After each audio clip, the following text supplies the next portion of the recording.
In today's video, I'm going to teach you how to change GitHub repository from private to public. Before we begin, a quick note on what this change means.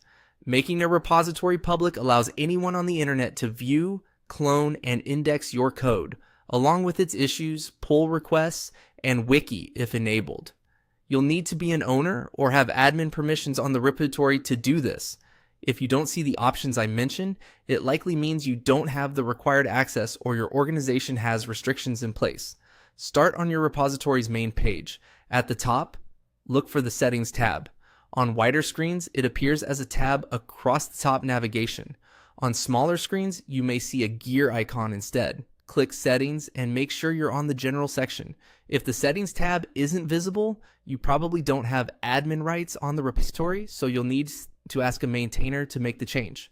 Once you're in Settings, scroll all the way down to the section commonly labeled Danger Zone. This is where GitHub puts actions that significantly impact your project, so proceed thoughtfully. Find the option labeled Change Visibility. Click it, then choose Make Public. GitHub will show a clear warning explaining what will become visible and may prompt you to confirm by typing the repository name. This confirmation helps prevent accidental changes. So read the prompt carefully, type the name exactly as shown, and then confirm.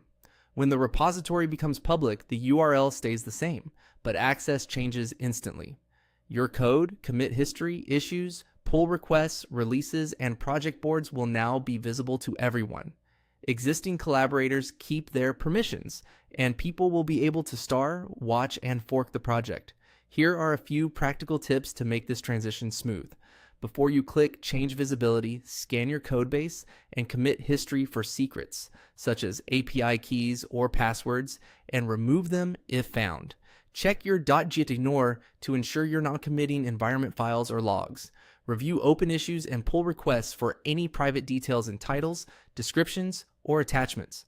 Consider adding or updating a license file so others know how they can use your project. And refresh your README to clearly explain what the repository is, how to install or use it, and how to contribute. After making it public, you might also enable branch protection rules to safeguard your main branch and add relevant topics so the project is discoverable. That's all there is to it. Click Settings, scroll down, and use Change Visibility to make your repository public with confidence.